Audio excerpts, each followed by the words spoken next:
First வந்து என்ன யோசிக்கணும், ஒரு நடிகன் அரசியலுக்கு வராது அப்படிங்கிறப்ப எல்லாத்துக்கும் வைக்கிற மாதிரி இப்போ எப்படி ரஜினி சார் வந்து அனௌன்ஸ் பண்ணதுக்கப்புறம் எப்படி வந்து வாக்குவாதம் வந்துச்சோ அதே மாதிரி இவரோட சைடில் இருக்கிற பாசிட்டிவ்ஸை பேசுவாங்க, இவரோட சைடில் இருக்கிற நெகட்டிவ்ஸ் ரெண்டையுமே கலந்து தான் பேசுவாங்க எல்லாரும். ஸோ நம்ம மெயினாக பார்க்க வேண்டிய விஷயம் பாசிட்டிவ் என்ன அப்படின்னா மக்களோட அபிமானம்.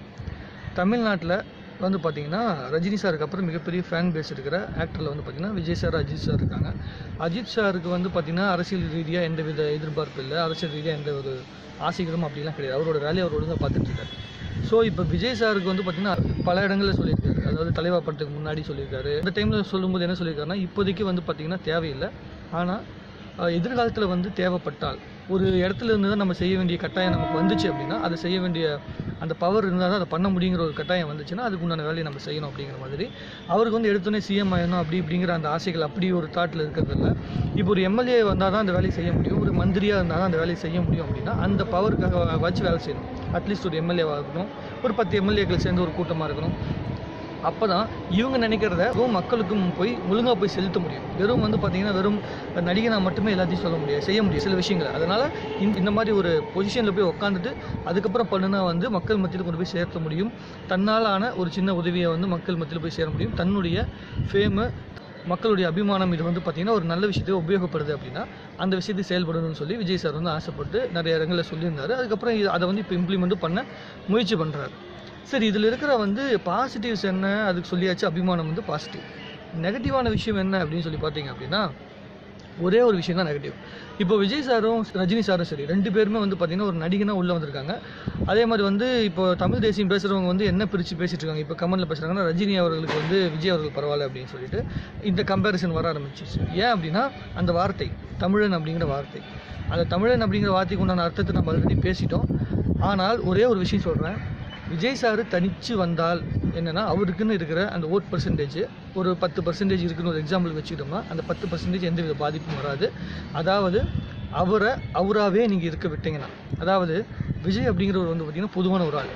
தமிழ்நாட்டுக்குள்ளே வந்து பார்த்திங்கன்னா தியேட்டருக்குள்ளே போய் படம் பார்க்க போகிறாங்கன்னா, விஜய் சார் படத்துக்கு போகிறாங்கனாலும், ரஜினி சார், அஜித் சார் யாரோட படத்துக்கு போகிறீங்கனாலும் அங்கே போயிட்டு யாரும் ஜாதி, மதம், இனம், மொழி இதெல்லாம் பார்த்துட்டு யாரும் தியேட்டருக்குள்ளே போகிறதில்ல. எல்லாருமே விஜய் அப்படிங்கிற இளைய தளபதி விஜய் அப்படிங்கிற அந்த பேருக்காக தான் எல்லோரும் உள்ளே போகிறாங்க.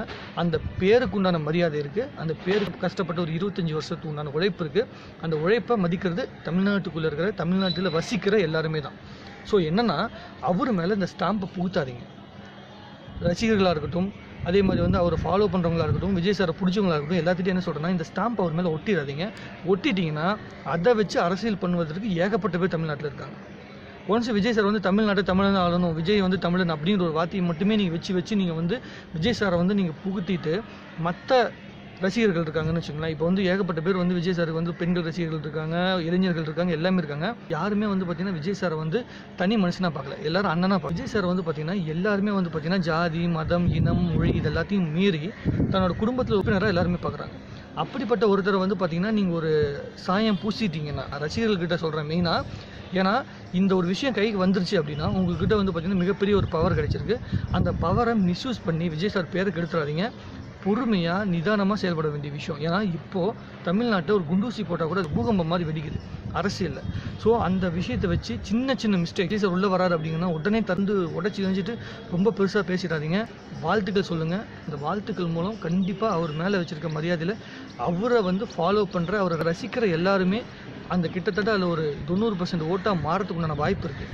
ஆனால் ஒரு பர்டிகுலர் கொள்கைக்குள்ளே, இந்த தமிழன் அப்படிங்கிற அந்த பர்டிகுலர் கொள்கைக்குள்ளே அவரை போட்டு நீங்கள் அடக்குனீங்கன்னா கண்டிப்பாக அது வந்து மற்ற பேர் கூட, அதாவது வேறு மொழியில் பிறந்தவங்க அவங்களுக்கெல்லாம் ஒரு பெரிய பாதிப்பை, அது வந்து ஒரு பெரிய கொஷின் மார்க்கை வந்து அவங்ககிட்ட கிரியேட் பண்ண ஆரம்பிக்கும்.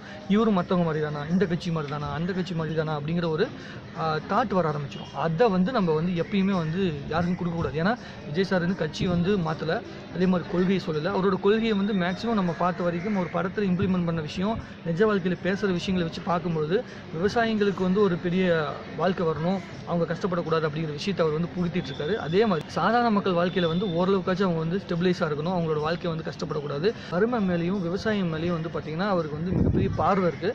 அந்த பார்வையை தன்னால் முடிஞ்ச அளவுக்கு தன்னுடைய ஃபேம் மூலமாக ஒரு கட்சி ஆரம்பித்து அந்த கட்சி மூலமாக வந்து ஏதாவது ஒரு நல்லது, அதாவது உடனே சிஎம்லாம் நான் சொல்ல மாட்டேன், ஒரு 10 தொகுதி கையில் கிடைக்குன்னா கூட அந்த 10 தொகுதியில் நல்லது பண்ண முடியும், அதாவது தன்னுடைய புகழ் அதுக்காக உபயோகப்பட்டுச்சுன்னா நல்லது அப்படிங்கிற ஒரு தாட்டில் தான் அவர் உள்ளே வராது அப்படிங்கிறது என்னோட பாயிண்ட் ஆஃப் வியூ.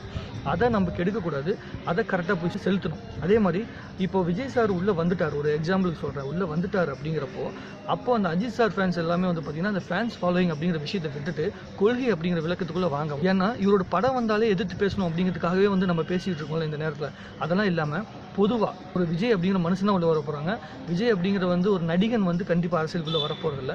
ரஜினி அப்படிங்கிற ஒரு நடிகனும் உள்ளே வரப்போகிறதில்ல. ஏன்னா அரசியலுக்குள்ளேன்னு யார் என்ட்ரு ஆனாலும் அவங்க ஒரு மனிதனாக தான் உள்ளே வராங்க. அந்த ஃபேம் வந்து பார்த்திங்கன்னா மக்களுக்கு உபயோகப்படுமே தவிர அந்த இடத்துல வந்ததுக்கப்புறம் அவங்களோட கொள்கையை தான் பெருசாக பேசப்படும். அந்த ஃபேம் வந்து பார்த்திங்கன்னா அவங்க மேலே இருக்கிற பார்வையை அதிகப்படுத்துதே தவிர அந்த கொள்கை தான் அவங்கள வந்து ஜெயிக்க வைக்கிறது, அவங்கள வந்து ஒரு பெரிய அரசியல் தலைவராக மாற்றுறது எல்லாமே அந்த கொள்கைகள் தான். ஸோ அந்த கொள்கை வர வரைக்கும் கொஞ்சம் பொறுமை காத்துருங்க.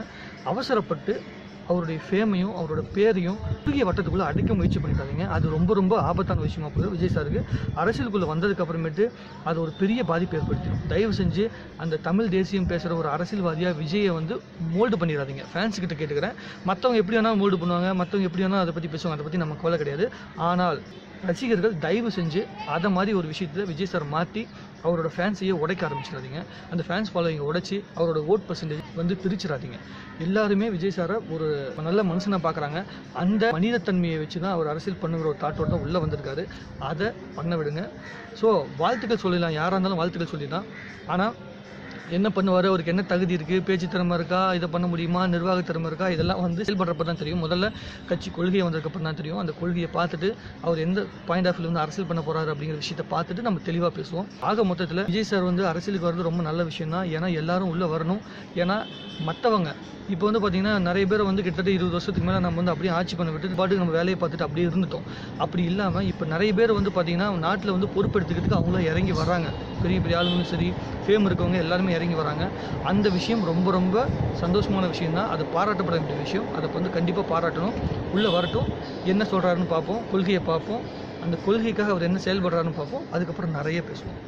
ரசிகர்கள்ட்ட சொல்லிவிட்டேன், மறுபடியும் அதே விஷயத்தை தான் சொல்கிறேன். தயவு செஞ்சு அவர் ஒரு குறுகிய வட்டத்தில் அடிக்கிறாதீங்க.